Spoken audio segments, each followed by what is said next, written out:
যেমন আমাদের এখানে যে প্রথম বিল্ডিং এটা ১৯৫৬ সালের তৈরি। এখন আপনারা বুঝতেই পারছেন যে এগুলোর অবস্থা কেমন।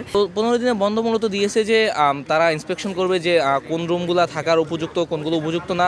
একটা রিপোর্ট তৈরি করবে যে সামনে কি করা যায়, মূলত সামনের পরিকল্পনা সাজানোর জন্য এখন মূলত বন্ধটা দিয়েছে, যাতে তারা পরিকল্পনা সাজাতে পারে, এই জন্য আর কি। ভাই ১৫ দিনে তো আপনার নতুন বিল্ডিং তৈরি করা পসিবল না, ঠিক করা পসিবল না। জাস্ট ১৫ দিন দিয়েছে যাতে মূলত যাতে স্টুডেন্টরা যে মানসিক বিপর্যস্ত ওইটা যাতে ঠিক হয়।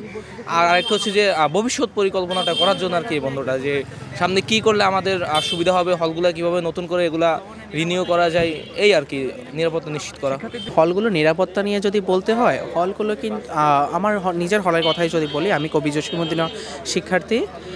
আমার হলটা আমি বলবো যে অন্যান্য হলের তুলনায় মোটামুটি নিরাপদ আছে। বিশেষ করে পুরোনো হলগুলোর কথা যদি বলি, মহসিন হল আছে, সূর্য সেন হল আছে, কিন্তু তাও যদি আপনি নিরাপত্তা কোডের কথা বলেন, সেই অনুযায়ী আমার হলে মোটেও নিরাপদ না।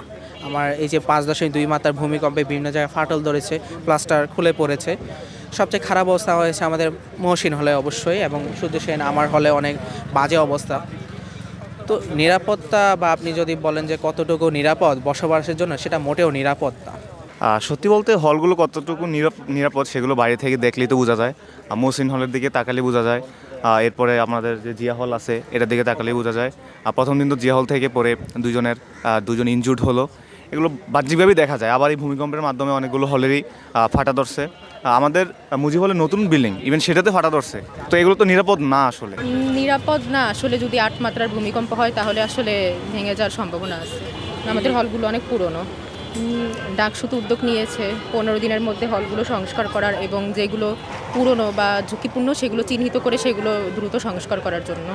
নিরাপদ বলতে যেহেতু এগুলোর বয়স অনেক বেশি, যেমন আমাদের এখানে যে প্রথম বিল্ডিং এটা ১৯৫৬ সালের তৈরি।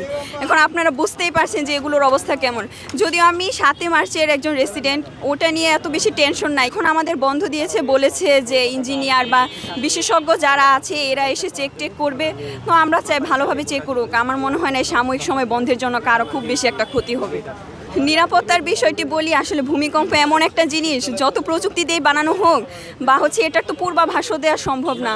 এখন সবাই মিলে মিটিং করে, সিন্ডিকেট মিটিং, ভিসি স্যাররা সবাই মিলে যা ভালো মনে করেছে, আমার মনে হয় এটা ভালোই হবে কিছুদিন অফ থাকা। আর একই দিনে ৪ বার হয়েছে, এটা তো ভালো লক্ষণ না। আমার মনে হয় বন্ধ দিয়ে ভালোই করেছে।